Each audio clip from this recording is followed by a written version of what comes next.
ভালোবাসা রং বদলায়। সুবর্ণা মোস্তফার সাথে হুমায়ুন ফরিদের একবার প্রচণ্ড ঝগড়া হলো। রাগ করে সুবর্ণা অন্য রুমে গিয়ে দরজা বন্ধ করে শুয়ে পড়লেন।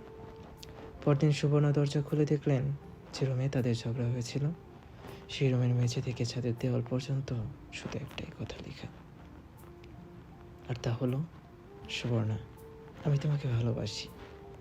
এত ভালোবাসাও তাদের বিচ্ছেদ ঠেকাতে পারেনি। 2008 সালে ডিভোর্স হয়, কারণ ভালোবাসা রং বদলায়। জীবনানন্দ দাশ লিখেছেন, প্রেম ধীরে ধীরে মুছে যায়, নক্ষত্রেরও একদিন মরে যেতে হয়। সেই জীবনানন্দ দাশকে একবার দেখেই বিয়ের পিড়িতে বসলেন লাবণ্যপ্রভা। সাহিত্যের ছায়া থেকে 100 হাত ধরে থেকেও সাহিত্যের ইতিহাসে এক উজ্জ্বল নক্ষত্র এই লাবণ্য। সেও একটা সময় পর বুঝতে পারলেন স্বাধীনতা হারিয়ে যাচ্ছে। মুক্তির জন্য ছটফট করতে থাকে, দুর্বিষহ হয়ে ওঠে তাদের জীবন। আসলে প্রেম ধীরে ধীরে মুছে যায়। গুলতের নামের ক্লাস 10-এর সেই কিশোরী হুমায়ুনের প্রেমে অন্ধ হয়ে তাকে বিয়ে করে ফেলে, কিন্তু বিয়ের পর জানতে পারে লেখক হুমায়ুন বাস্তবে খুবই সাধারণ।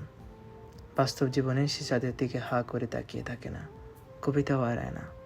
তার মধ্যে অসাধারণ কিছু নেই, আর 10টা মানুষের মতো সেও খুব সাধারণ, স্বপ্নভঙ্গের মতো ব্যাপার। তখন বলতেন, তোমার শুধু লেখাটাই ভালো, অন্য কোনো কিছু নয়। আসলে ভালোবাসা রং বদলায়। নন্দিতা রায়ের বেলা শেষে সিনেমার এই কঠিন সত্যটি অতি সহজভাবে তুলে ধরা হয়েছে। হাতের ওপর হাত রাখা খুব সহজ, কিন্তু সেই হাত সারা জীবন বয়ে বেড়ানো খুব একটা সহজ নয়।